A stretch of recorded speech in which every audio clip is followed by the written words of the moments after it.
Ayat selanjutnya Ar-Rahmanir Rahim.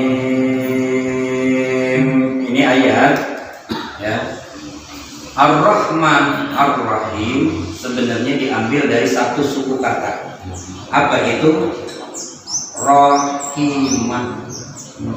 Ingat nih, Ar-Rahman Ar-Rahim itu diambil dari satu suku kata ya, dengan asalnya adalah Rahimah. Rahimah menjadi yarhamu ya, nanti akhirnya keluar kata-kata rahmat, rahmatun ya. Itu pun rahmatun itu pun asal katanya, padanan katanya yang awalnya adalah rahimah, yarhamu. Itu satu. Jadi ini diambil dari kata-kata rahimah ya, sehingga nanti rahim, kalau alif lamnya dibuang rahim, makanya Ar-Rahman kata Allah, saya ini zat yang maha pengasih yang mempunyai belas kasih kepada siapa saja, menentukan rahmatun wasi'atun, rahmat yang luas tidak terbatas, rahmat yang luas tidak terbatas rahmat Allah itu kepada manusia. Itu makna daripada Rahman. Rahman ini nanti maksudnya adalah sirgoh mubalaghah. Ini rumusnya gini Pak, lihat kalau yang megang Quran atau bayangkan yang tidak megang Quran, kalimat Ar-Rahman itu adalah setelah huruf mim harusnya ada alif, tapi alifnya diganti dengan harokat berdiri, makanya harokat berdiri namanya mad badal, gitu kan? Asluhu, asalnya Ar-Rahman itu tulisannya adalah Ar-Rahman. Coba lihat surat Ar-Rahman ya. Ada yang nulisnya pakai alif, ada yang nulisnya pakai mad badal. Intinya itu adalah ada alifnya, tapi alifnya dibuang, bukan dibuang, diganti dengan mad badal. Makanya namanya badal. Badal itu pengganti. Maksudnya harokat berdiri itu pengganti alif, kan gitu ya. Nah itu kan namanya sighah mubalaghah ya. Itu artinya adalah sesuatu yang mubalaghah, yang luas, yang apa, sudah unlimited. Kalau bahasa sekarang unlimited, tak terbatas, sudah unlimited power ya. Maksudnya apa? Nah sekarang saya kasih contoh. Gufron ya kan, Gufronakal hamdu, kan gitu. Gufron itu bayangkan hurufnya Gufron, di depan huruf ro ada alif padanannya, wazannya sama dengan kata-kata Rahman. Rahman, Gufron, sama kan? Ketika ghafar, ampunan, itu artinya ya ampunan, tapi ketika ada alif menjadi Gufron, ampunan Allah yang luas tanpa batas, unlimited, nggak peduli dosa model apapun Allah ampuni. Begitu. Mau dia pernah bunuh 2-3 orang, 100 orang aja masih diampuni. Itu maknanya Gufron. Ada alifnya, beda dia. Ketika ada alifnya, maknanya itu sighah mubalaghah yang menunjukkan sesuatu yang sudah ekstrim ya, udah nggak peduli apa-apa lagi udah. Begitupun ini, kenapa ini dari asal kata rahimah menjadi rahman, yang satu jadi rahim. Rahman, banyak ulama yang mengartikan bahwa yang dimaksud rahman ini Allah itu memberi, mengasihi, menyayangi ya, sebatas di dunia saja itu, tapi unlimited, full power, itu tidak pilih-pilih. Maksudnya Allah kan Tuhannya umat Islam, sebenarnya Tuhannya manusia ya. Allah Tuhannya manusia, karena Allah itu Rabbin nas, qul a'udzu bi rabbin nas. Tuhannya manusia, bukan Tuhannya orang muslim doang. Allah itu, karena Allah itu adalah Tuhannya manusia, maka manusia sebejat apapun Allah kasih nikmat, Allah kasih rahmat. Itulah maksudnya daripada Rahman. mau Islam, mau kafir, mau munafik, mau fasik, mau Islam KTP doang, sholat enggak, ibadat enggak, Allah kasih nikmat. Itu maksudnya Rahman, pakai alif, satu simbol bahwa kasih sayangnya Allah. Allah mengasihi tanpa pilih kasih, kepada siapapun Allah kasih ya. Itu maksudnya kata-kata Ar-Rahman, unlimited power dan unlimited tanpa batas. Nah, kemudian Ar-Rahim. Apa Ar-Rahim ini? Ar-Rahim juga asal daripada kata Rahimah. Kalau fathah, ingat Pak pelajaran tajwid mad asli. Kalau fathah, logotnya, lambangnya, kalau itu fathah padanannya adalah alif, maka Rahman. Karena ini hurufnya kasroh, kalau kasroh berarti iya, gitu kan? Ini sirwah mubalaghah juga Pak. Tapi dia di sini kalau fathah menunjukkan sirwah mubalaghahnya dengan alif, kalau kasroh dengan iya, gitu maksudnya. Rahim, Allah Maha penyayang, ya. Sama maknanya rahmah juga. Kalau rahmah, rahmatun wasi'atun, ya. Nah kalau rahim ini adalah rahmatun mustamiratun ila yaumil qiyamah. Rahim itu kasih sayang Allah itu terus, ya, selagi dia di dunia sampai di akhirat, sampai hari kiamat, ya, itu tetap Allah berikan rahim itu. Bedanya di situ, ya. Makanya kalimat rahim ini dikasih kepada seorang ibu-ibu nih, perempuan, ya, rahim, ya kan? Allah sampai begitu, saking sayangnya Allah.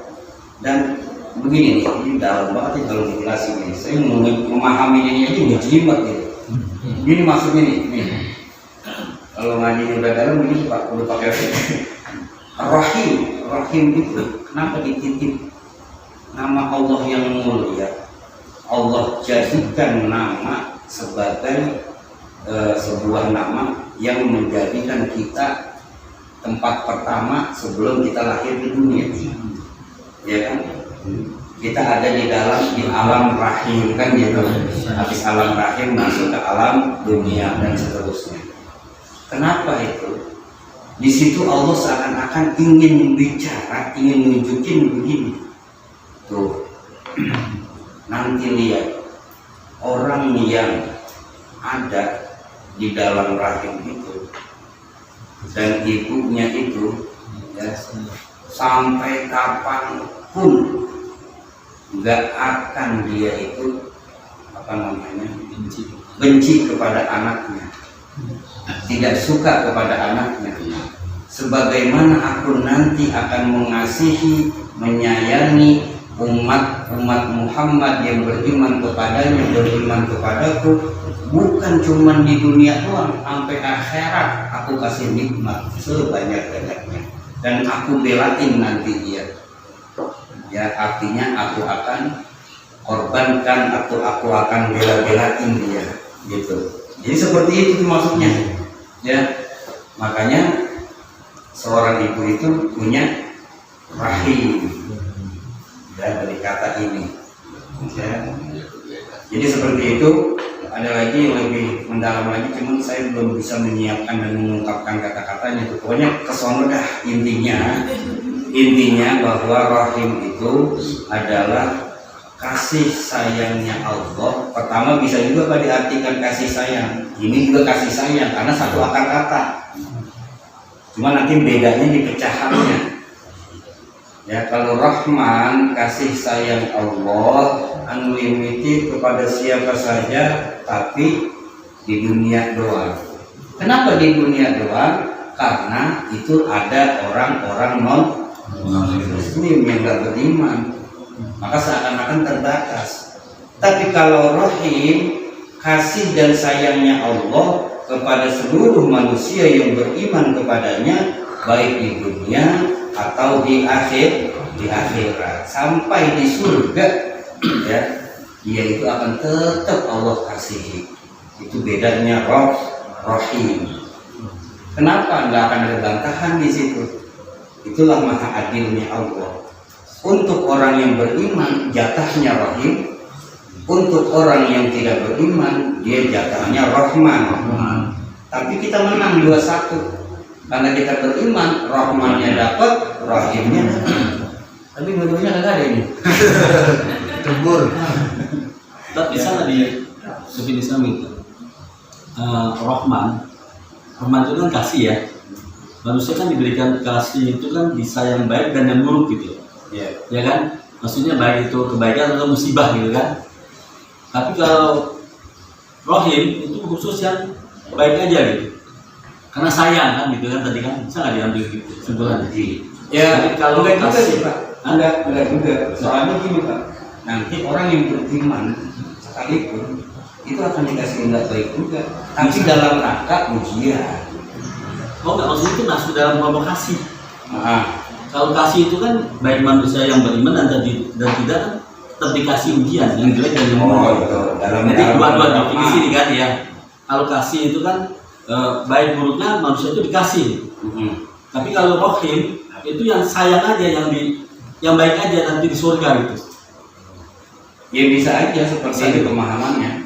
Disimpulkan Yang penting kesimpulan jadi gini Pak. Makanya kita boleh sampai surga maksudnya. Iya, boleh kita menyimpulkan sesuatu itu setelah kita tahu kayak tadi itu judul awalnya udah tahu ya. Dengan satu tolak ukur sebuah pemahaman, maka berkembanglah pemikiran kita mengambil satu contoh, ya kan? Karena contohnya sudah ada, pengembangan contoh yang kita berikan kan itu pemahaman yang akhirnya menjadi tansil. Boleh aja seperti itu. Jadi kasih itu Iya. sifatnya itu tadi pemberian Allah, baik itu baik ataupun buruk, maksudnya ya ujian gitu kan, sama itu kan. Kasih maksud kelompok dikasih. Rahim itu sayang ya, itu sayang itu di dunia sampai akhirat gitu. Iya, seleksi. Nah, hasil seleksi. Iya, tapi kalimatnya tetap harus kita ganti. Bisa ya, seperti itu ya pemikiran. Kalimatnya tetap harus kita ganti, Pak. Harus Hasil kita sayang. ganti. Kemarin kita memperhatikan kalau Rahman itu sekedar pengasih, Rahim sekedar penyayang. Karena emang terjemahnya begitu dari Departemen Agama ya. Segala puji bagi Allah. Bismillahirrahmanirrahim, dengan menyebut nama Allah yang maha pengasih lagi maha penyayang. Seakan-akan Rahman artinya pengasih, Rahim artinya penyayang. Padahal kalau mau diartikan sebenarnya adalah segala puji bagi Allah yang maha pengasih dan penyayang di dunia dan hanya menyayangi dan mengasihi di sampai akhirat bagi orang-orang yang beriman kepadanya. Kan kepanjangan tuh.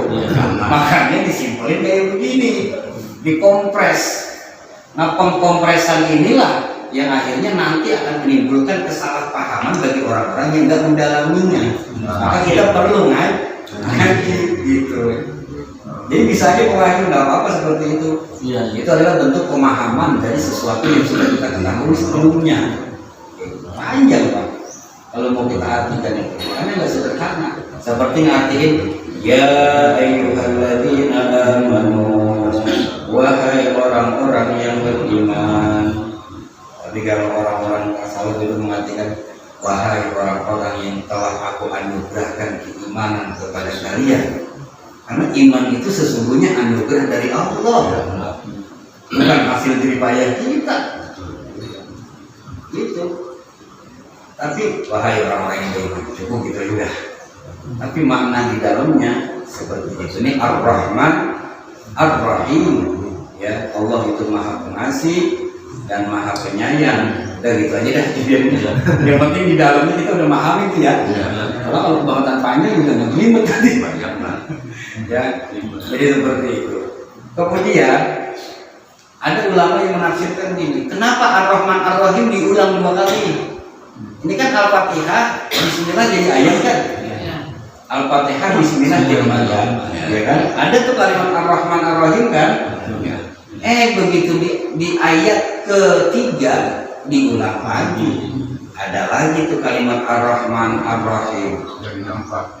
Ya, nggak maksudnya diulang, ya diulang 2 kali, kalimatnya kayak gitu juga, 2 kali ulang. Ya, artinya apa sih makna di balik itu? Iya, saya berpaham. Iya. Ini yang harus kita ketahui juga. Apa maksudnya? Kan di awal udah ada, kok di sini diulangi lagi? Ya, para mufassir itu mengatakan di antaranya gini Pak, dari susunan Rob, Tuhan yang mengatur, gitu kan? Manusia yang mengatur alam, kan artinya ini penguasa nih. Penguasa jagat raya, kalau kita mau bahasain secara intelek begitu dah. Allah ini adalah penguasa jagat raya ini. Zaman kafir Quraisy, zaman jahiliyah, ini kan Quran turunnya waktu itu. Iya. Para penguasa, para raja, para orang-orang yang bisa ngatur ini itu dengan makna Rob tadi. Kemudian Fir'aun kalimatnya juga Rob, ana rabbukumul a'la. Iya kan? Makanya Rob bukannya ilah. Gitu. Kembali lagi, orang kafir Quraisy, orang jahiliyah punya kesan bahwa yang namanya raja, yang namanya penguasa, yang namanya punya kekuasaan untuk mengatur daerah-daerah, wilayah-wilayah sekitarnya, yang ngatur orang jadi ini, jadi itu, jadi ini, jadi itu. Dia punya mindset, dia punya pemikiran awal. Seorang seperti itu adalah orang yang diktator, orang yang galak, orang yang jahat. Gitu. Ketika ayat ini diturunkan, tenang.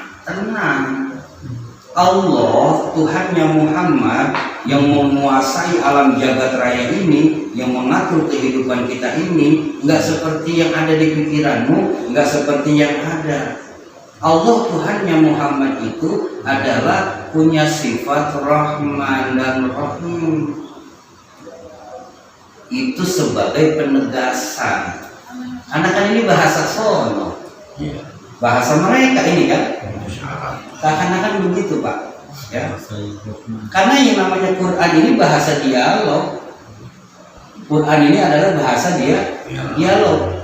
Sehingga nanti ada kita itu di dalam hadis dibilang, man arada ayyatakallama ma'allah falyaqra'il Qur'an. Siapa yang pengen ayyatakallama ma'allah, ngobrol-ngobrol sama Allah, falyaqra'il Qur'an, maka bacalah Al-Quran. Mau ngobrol sama Allah, mau berdialog sama Allah, maka kita baca Quran. Karena Quran ini adalah satu obrolan seorang hamba kepada Tuhannya. Maka ketika itu terjadi harus dalam keadaan suci, nggak boleh sembarangan, dan nggak boleh di tempat yang najis, nggak boleh di tempat yang tidak baik. Itu pemahamannya begini. Jadi sekali lagi, kenapa Ar-Rahman Ar-Rahim diulang sampai 2 kali? Karena di depan ada Rabbul Alamin. Ketika orang kafir, karena dulu ada Musailamah al-Kadzdzab, kembali saya bilang dia itu mengaku sebagai nabi, ya. Mengaku sebagai nabi. Tapi kalau Rahman dia mengambil kata-kata Rahman kalau dia. Kalau Fir'aun dia mengambil kata-kata Rob. Fir'aun mengambil kata Rob, ya kan? Maka kesan itu ingin dibuang.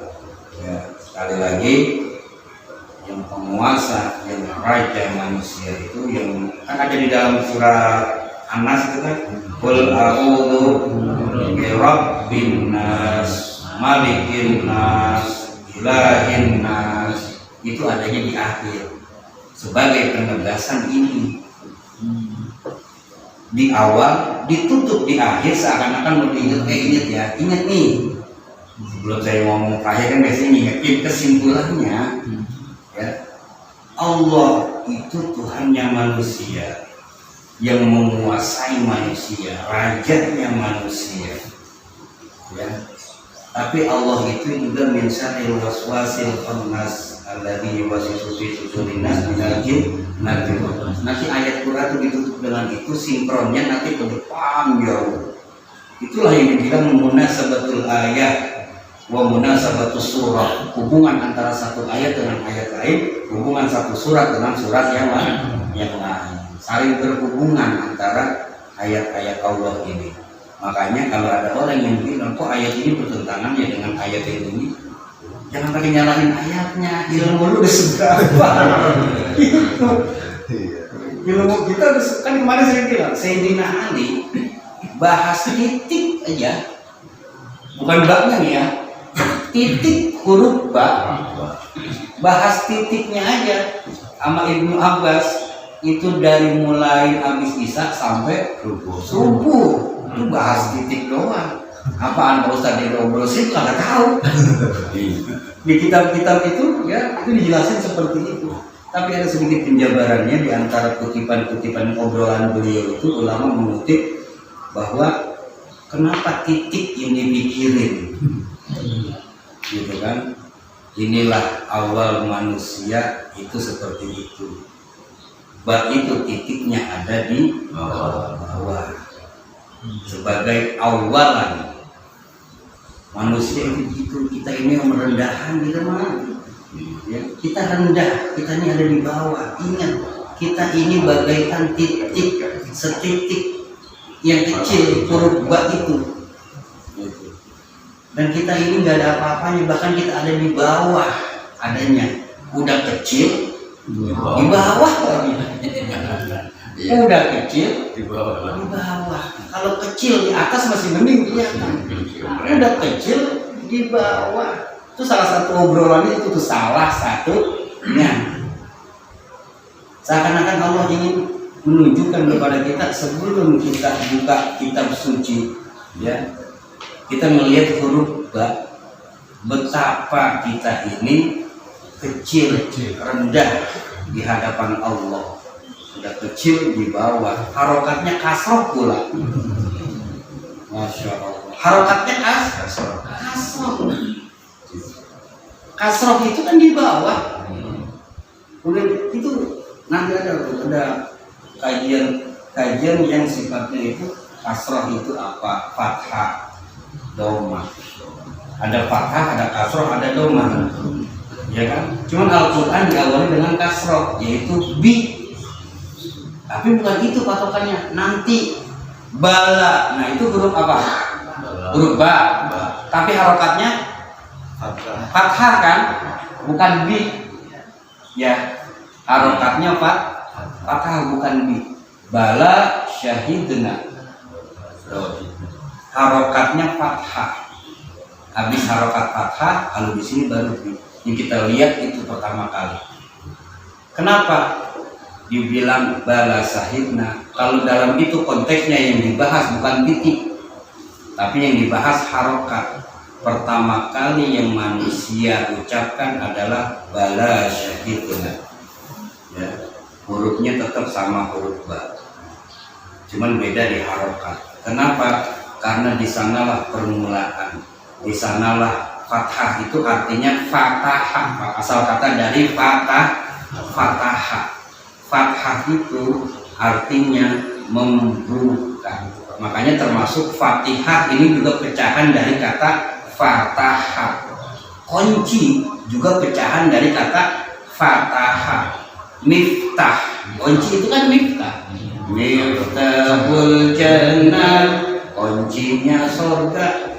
Itu miftah asal dari kata yang sama, yaitu fatahah. Fatahu yaftahu fathan fa huwa fatihun wa dzaka maftuhun. Iftah la taftah, maftahun miftahun. Isim alat untuk membuka jenenge kunci, kan gitu. Alat untuk membuka namanya kunci. Makanya miftah diartikan alat untuk membuka pintu surga. Enggak begitu artinya, langsung aja udah. Kalau secara makna gitu, alat untuk membuka pintu surga adalah kalimat la ilaha illallah. Tapi kan kita sudah ngerti ilmu nahwu, ngerti ilmu sorof, artinya miftahul jannah, kuncinya surga itu fathah, kembali fathah adanya di bab di atas sebagai tanda bahwa kenapa sih Al-Quran itu namanya di atas fathah, di bawah kasroh, terus ada doma. Karena Allah ingin menitipkan kepada ulama namanya Abu Aswad Ad-Du'ali, orang yang pertama kali memberikan harokat pada Al-Quran ini. Tadinya Al-Quran nggak ada harokatnya, nggak ada titiknya pula. Akhirnya Abu Aswad Ad-Du'ali, murid Sayyidina Ali karramallahu wajhah, memberikan harokat kepada Al-Quran ini, dan di situ seakan-akan dikasih nama fathah. Ilmu kan datangnya dari Allah, ya, artinya membuka. Seakan-akan kita ini buka mata hatimu, buka pikiranmu, buka panca inderamu, lihat kebesaran Allah. Itu fathah. Makanya terjadinya dulu ruh kita begitu di Quran baknya dengan kasroh. Setelah dibuka di sono, rendahkan diri. Kasroh itu artinya pecah. Kalau udah pecah, kira-kira yang ada di atas meja ditaruh di bawah kagak? Allah. Dilemparin mana? Ya, kasroh itu pecah. Kasrotul qalb, pecahnya hati. Galau, kasrotul qalbi. Jadi kasroh itu pecah, rendah, makanya ada di bawah. Setelah engkau membuka dirimu untuk menerima firman-firmanku, maka rendahkanlah dirimu. Makanya ketika sudah mulai baca firman Allah dengan huruf ba yang ada kasroh, bukan fathah lagi. Ya, paham gak ini? Ya, makanya dengan huruf ba yang di kasroh. Rendahkan dirimu seperti adanya kasroh di dalam Al-Quran itu adanya di atas apa di bawah? Adanya di bawah. Jadi itu kasroh. Pak doma ngumpulin. Setelah membuka diri, kau mulai dengan merendahkan diri. Setelah itu kau pahami. Ad-dhammu artinya ngumpulin. Kumpulkan hikmah-hikmah yang ada di dalam Al-Quran, jadikan sebuah pengetahuan, amalkan dalam kehidupan sehari-hari. Makanya namanya dhamma. Itu makna dibalik fathah, kasroh, dhamma. Itu aja Pak harokat punya makna. Subhanallah. Itu harokat. Ya. Enak ya lagi begini. Alhamdulillah. Insya Allah Samsul yang sekarang beda dengan Samsul. Ya beda, saya kenal Pak. Semuanya nama beda. Beda nama tua. Iya tua. Ya mohon doanya, mohon doanya. Insya Allah malam Senin kita ketemu lagi. Ya saya. Insya Allah. Ya Insya Allah malam Senin giliran saya. Masih belum. Ya mudah-mudahan berbosan ya. Masih malam. Ini besok malam ya. Besok malam. Kita ngaji lagi, tapi temanya tidak ini. Habis di sini habis. Iya. Ya ini baru namanya ngaji gitu. Ngaji. Ya satu ayat aja kita pretelin nanti. Ngaji kan ngaji. Iya. Itu tadi nanti Insya Allah malam Senin itu kajian kita akan masih bahas tentang sholawat lah. Dalamin lagi itu masalah sholawat ya, karena masih momentum malam ini. Ya, Pak Hadi juga pengen gitu ya. Ada yang japri saya request. Alhamdulillah Pak Hadi japri saya, mereka kalau saya pengen kupas tuntas masalah sholawat, kemarin masih kurang katanya. Ya alhamdulillah kita kalau pengen tahu sesuatu itu gitu. Ya, masih banyak rahasia. Belum nanti kita akan bahas juga. Inna Allah wa malaikatahu yusholluna 'alan nabi. Allah bersolawat, malaikat bersolawat, manusia bersolawat. Kalau solawat dari Allah apa sih artinya? Solawat dari malaikat apa sih artinya? Malaikat bersolawat kepada Nabi Muhammad, itu apa artinya? Allah bersolawat kepada Nabi Muhammad, itu apa maksudnya? Artinya apa? Manusia kita disuruh bersolawat akhirnya, itu apa artinya? Itu apa maksudnya? Apa makna solawat itu? Level bagi Allah, bagi malaikat, dan sekelas kita kalau kita bagi sholawat apa artinya? Itu nanti salah satu pembahasan kita, kajian kita, supaya kita lebih Iya, lebih semangat lagi. Alhamdulillah pas ya mudah-mudahan ridho, mudah-mudahan ikhlas apa yang saya sampaikan sehingga nantinya mudah-mudahan jadi ilmu yang manfaat. Al-Fatihah.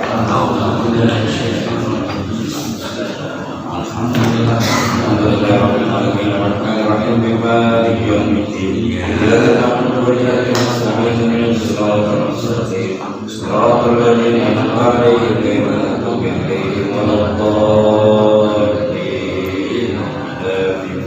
استغفر الله العظيم استغفر الله العظيم استغفر الله العظيم. لك الحمد يا الله لك الحمد يا رحمن لك الحمد يا رحيم على هذه النعم. اللهم لك الحمد وإليك المستجاب وأنت المستعان ولا حول ولا قوة إلا بالله العلي العظيم. اللهم اغفر لنا ذنوبنا وكفر عنا سيئاتنا وتوفنا مع الأبرار. اللهم ارحمنا بالقرآن واجعله لنا إماما ونورا وهدى ورحمة واجعله لنا حجة يا رب العالمين. اللهم ذكرنا منه ما نسينا وعلمنا منه ما جهلنا وارزقنا تلاوته آناء الليل وأطراف النهار.